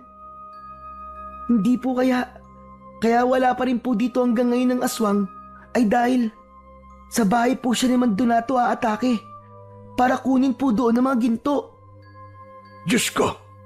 Oo nga po! Tama ka! Kung ganun, ay kailangan natin magpunta sa bahay ni Donato at baka kung ano na nangyayari sa kanya ngayon. Halika, magmadali na tayo! Nagmamadali kaming sumakay ni Lolo Lauro sa kabayo na ginagamit namin sa paghatid ng mga ginto sa iba't ibang baryo. Mabilis na pinatakbo ni Lolo Lauro ang kabayo dahil naghahabol na kami ng oras. Kahit alam naming masama ang ugali ni Mang Donato, ay hindi pa rin namin kayang hayaan na mamatay siya sa kamay ng aswang. Sa wakas ay nakarating na kami sa labas ng bahay ni Mang Donato. Isa yung konkreto at malaking bahay na nakatayo sa isang malawak na lupain. Pagbaba namin ng kabayo ay napansin kagad namin na nakabukas ang pinto ng bahay. Nahihintakutang nagkatinginan kami ni Lolo Lauro nang marinig namin ang pagsigaw ni Mang Donato mula sa loob ng kanyang bahay. Diyos ko po! Heto na! Tama nga sinabi mo, Apo! Nandito nga si Ramona! Nandito ang aswang! Tara na po, Lo! Iligtas po natin si Mang Donato! Baka mamaya ay mapatay siya ng aswang! Mabilis kaming tumakbo ni Lolo Lauro papasok sa malaking bahay ni Mang Donato. Patuloy naming naririnig ang pagsigaw ni Mang Donato mula sa ikalawang palapag. Umakyat kami sa hagdan at isang pintong nakabukas ang nakita namin. Pumasok kami sa pintong yun at tumambad sa amin si Mang Donato na sugatan at dugo ang nakahandusay sa sahig. Naliligo ito sa sariling dugo. Naroon din ng aswang na nakatayo sa paanan ni Mang Donato. Sabay na napatingin si Mang Donato at ang aswang sa amin ni Lolo. Mabuti't dumating kayo! Tulungan niyo ako! Papatayin ako ng aswang na yan! Tulungan niyo ako! Sabihin mo sa akin kung nasa na mga ginto mo at aalis na ako rito. Hindi ka maaaring umalis dito, aswang ka! Aling Ramona! Anong sinabi mo? Alam na namin na ikaw yan, Aling Ramona. Huwag ka na magkaila pa. Ikaw ang aswang na pumapatay sa mga minero at nagdanakaw ng ginto. Huli ka na! Hindi maaari ito. Paano niyong nalaman ang aking sekreto? Hindi na importanteng malaman mo pa. Pero isa lang ang sigurado kami ni Lolo. Ngayong gabi, matatapos na ang kasamaan mong demonyo ka! Nagpapatawa ka ba, batang paslit? Ano ang laban ng isang bata at matanda sa isang aswang na malakas na katulad ko? Hindi kayo ang tatapos sa akin.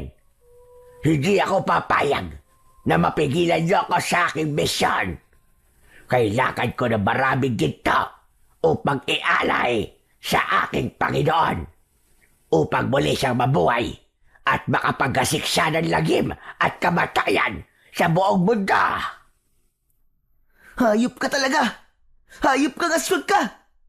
Sinasabi ko na nga ba at sumasamba ka sa demonyo! Bibigyan ko pa kayo ng pagkakataon. Umalis na kayong dalawa. Kung ayaw ninyong madamay, ang mga ginto lang ang kailangan ko. Pagkatapos sabihin niyo ng aswang, ay maigpit kong hinawakan ng agimat na nakasabit sa akin leeg. Tumingin ako kay Lolo Lauro at nang tumango siya, ay alam kong yun na ang hudyat upang labanan ko ang aswang. Diretso kong tinignan ng aswang na si Aling Ramona. Alam ko na sa mga sandaling yon ay ginagabayan ako ng kapangyarihan ng agimat. Hindi na ako nagdalawang isip na suguri ng aswang habang hawak ko ang matalas na itak. Malakas na sumigaw ang aswang at sumalubong yun sa akin. Labis akong namangha nang maramdaman ko na parabang may kung anong enerhiya ang kumukontrol sa aking katawan. Parang ginabayan ako nun sa kung ano ang dapat kong gawin. Bago pa tuluyang makalapit ang aswang sa akin, ay gumulong ako sa sahig. Nilagpasan ko ang aswang na si Aling Ramona at napunta ako sa kanyang likuran. Mabilis akong tumayo at nang humarap sa akin ang nakakakilabot na aswang, ay agad ko siyang sinaksak sa kanyang tiyan. Nagsimula ng gumapang si Mang Donato palapit kay Lolo Lauro. Hanggang sa malakas kong itinulak ang aswang at natumba siya sa ibabaw ng nakadapang si Mang Donato. Aray ko! Aray! Bakit naman sa dinabi namin na pwedeng bagsakan, ay sa akin ka pa bumagsak? Sinunggaban ng aswang si Mang Donato at ginawa nitong biyag si Mang Donato. Tinapat ng aswang ang matutulis nitong mga kuko sa deeg niya. Sige! Sige! Subukan mo lumapit dahil papatayin ko lalaking ito. Ang gusto ko lang ay ang mga ginto. Nasaan ang ginto? Ibigay niyo sa akin ang mga ginto. Kailangan niyang mabuhay ang aking Panginoon. Ibigay niyo sa akin ang mga ginto. Tama na! Tama na, Aling Ramona! Hindi na tama itong ginagawa mo! Sa kagustuhan mong buhay na sinasabi mong Panginoon mo, ay nagagawa mo ng pumatay ng mga inosenteng buhay! Napansin ko na wala na si Lolo Lauro sa silid na yon. Hindi ko na malayan ang kanyang pag-alis, kaya hindi ko alam kung saan siya nagpunta. Hanggang sa bumalik si Lolo na may dalang isang malaking bag. Ramona! Tumingin ka rito! Hindi ba't hinahanap mo mga ginto? Heto! Heto mga gintong hinahanap mo! Biglang itinaktak ni Lolo Lauro sa sahig ang mga gintong nasa loob ng bag. Iba't iba ang sukat. Kumalat yun sa sahig. Hindi! Anong ginawa mo? Anong ginawa mo, Lauro? Ang mga ginto ko! Sa wakas, sigurado ako na sapat na ang napakaraming ginto na yan upang mabuhay na ng tuluyan ang aking Panginoon, ang Panginoon ng kadiliman. Marahas na binitiwan ng aswang si Mang Donato. Akala mo ay isa yung gutom na hayop na tumakbo papunta sa mga gintong nakakalat sa sahig. Hindi malaman ng aswang kung paano dadalhin ang mga ginto sa sobrang dami ng mga yon. Nagtama ang mga mata namin ni Lolo Lauro. Kahit wala siyang sinabi, ay alam ko ang ibig niyang sabihin. Habang abala ang aswang na si Aling Ramona sa pagkuha ng mga ginto sa sahig, ay maraan at tahimik akong naglakad papalapit sa kanya. Nang nasa likod na ako ng aswang, ay itinaas ko ang itak at hinawakan ko yun ng dalawa kong kamay. Naramdaman ko ang pagbalot ng malakas na enerhiya sa aking katawan at saka ko buong puwersang itinarak ang itak sa likod ng aswang. Umigik ang aswang na nagulat sa hindi inaasahang pag-atake na ginawa ko. Paghugot ko ng matalas na itak, ay humarap pa sa akin ng aswang na si Aling Ramona at mabilis ko siyang giniritan sa leeg. Bumagsak sa sahig ang wala ng buhay na katawan ng aswang habang may mga ginto pa sa kanyang mga kamay. Hindi makapaniwalang tumingin ako kay Lolo Lauro. Lolo, wala na po ang aswang. Wala na po si Aling Ramona. Napatay ko na po siya. Napakahusay mo, Apo. Hindi talaga ako nagkamali nang ibigay ko sa iyo ang agimat. Dahil nagamit mo yan ng tama. Ipinagmamalaki kita, Apo. Teka lang, ano ba kayo? Pwede bang mamaya na kayo magkwentuhan? Tulungan niyo na muna ako rito. Doon lang namin naalala si Mang Donato. Tinulungan namin siyang makaupo sa isang upuan na gawa sa kahoy. Pambihira. Hindi ako makapaniwala na ikaw pa pala ang papatay sa aswang, Eugene. At mas lalong hindi ako makapaniwala na sa kabila ng hindi magandang pagtrato ko sa inyo, ay iniligtas niyo pa rin ako. Diyos ko, maraming salamat. Karapat dapat kong ibigay sa inyo ang ipinangako kong gantimpala. Hindi na po namin kailangan po ng gantimpala, Mang Donato. Masaya po kami ni Lolo na wala na po ang aswang at ligtas po kayo, Mang Donato. Hindi. Hindi pwedeng walang kapalit ang ginawa niyo sa akin. Kung hindi pera, ang gusto niyo ay magsabi lang kayo. Kahit na ano, ibibigay ko sa inyo. Sabihin niyo lang. Mang Donato, ang gusto lang po namin ni Lolo ay maging maayos na po ang pagtrato nyo sa mga trabahador nyo. Hindi po dahilan, Mang Donato, na nakaranas po kayo ng kalupitan noon para maging malupit din po kayo ngayon. Hindi pa po hulihan lahat para magbago, Mang Donato. Mas masaya pong mabuhay kung wala ka pong sinasaktang ibang tao. Nang dahil sa sinabi ko na yon, ay napahagulgol si Mang Donato. Panay ang hingi niyang tawad sa amin ni Lolo Lauro. Hindi kami naging matigas ni Lolo at ibinigay namin kay Mang Donato ang kapatawaran dahil naramdaman namin ang taus-puso niyang pagpapakumbaba. Matapos kong mapatay ang aswang na si Aling Ramona, ay bumalik na sa normal ang operasyon sa minahan. Si Mang Donato, na dating mapang-abuso, ay nagbago na. Naging mabait na siya sa mga trabahador at itinuring kaming parang pamilya. Binabayaran pa niya ang utang namin ni Lolo Lauro sa bangko bilang pasasalamat sa ginawa namin.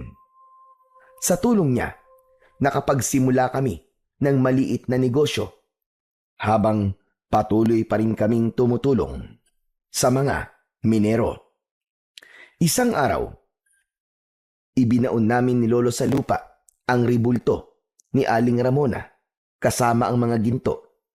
Alam naming yun ang tanging paraan para tuluyan ng mapigilan ang pagkakabuhay ng Panginoon ni Aling Ramona. Ipinagpatuloy ko pa rin ang pagsasanay sa paggamit ng agimat. Alam kong darating ang araw na kakailanganin ko ulit makipaglaban. At sa lahat ng nangyari, natutunan ko na hindi sukatan ng edad para maging bayani dahil ang mahalaga sa lahat ay ang tapang na lumaban para sa kabutihan at katarungan.